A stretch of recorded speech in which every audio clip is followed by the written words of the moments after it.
ನನ್ನ ಹೆಸರು ಶ್ರೀನಾಥ್ ಅಂತ ಹೇಳ್ಬಿಟ್ಟು ಇಲ್ಲೇ ಪಿ ಸಿ ಬಡಾವಣೆ ನಿವಾಸಿ, ಮಾಜಿ ನಗರಸಭಾ ನಾಮನಿರ್ದೇಶನ ಸದಸ್ಯನಾಗಿ ಕೆಲಸ ಮಾಡಿದ್ದೀನಿ.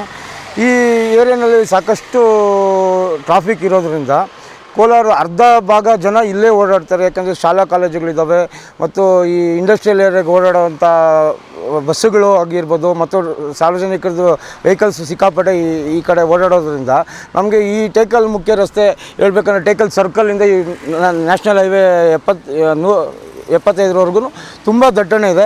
ದಯವಿಟ್ಟು ನಾವು ಆಲ್ರೆಡಿ ಎಸ್ ಪಿ ನಾರಾಯಣವ್ರು ಇದ್ದಾಗ ನಾವು ಈ ಮೆಮೊರಂಡಮ್ ಎಲ್ಲ ಕೊಟ್ಟು ತೆರವುಗೊಳಿಸೋದಕ್ಕೆ ಪಾರ್ಕಿಂಗ್ನ ನಾವು ಸಾಕಷ್ಟು ಬಾರಿ ಪ್ರಯತ್ನ ಮಾಡಿದ್ದೀರಿ. ಅವರು ಒಂದು ಸಲ 2 ಸಲ ಜಾಗೃತಗೊಂಡು ಇದೆಲ್ಲ ಮಾಡಿದ್ದಾರೆ. ಆದರೂ ಕೂಡ ಈಗ ಮತ್ತೆ ಜಾಸ್ತಿ ಆಗಿರೋದಕ್ಕೆ ಇಂಡಸ್ಟ್ರಿಯಲ್ ವೆಹಿಕಲ್ಸು ಎಲ್ಲ ಪಾರ್ಕ್ ಮಾಡ್ತಾರೆ. ನೋಡಿ ಇಲ್ಲಿ ಈ ವಿಡಿಯೋ ನೋಡ್ಕೊಳ್ಳಿ. ಇವೆಲ್ಲ ತೆರವುಗೊಳಿಸ್ಬೇಕು. ಮತ್ತು ಈ ಅಂಗಡಿಗಳು ಪಾರ್ಕ್ ಹತ್ರ ನಮ್ಮ ಅಂಬೇಡ್ಕರ್ ಪಾರ್ಕ್ ಇದೆ, ಅಲ್ಲಿ ಅಂಗಡಿ ರೋಡ್ಗೆ ಇಟ್ಬಿಟ್ಟಿದ್ದಾರೆ ಎಲ್ಲರೂ. ಅವನ್ನೆಲ್ಲ ದಯವಿಟ್ಟು ಸರ್ಕಾರ ತೆರವುಗೊಳಿಸ್ಬೇಕು ಸಂಬಂಧಪಟ್ಟ ಅಧಿಕಾರಿಗಳು.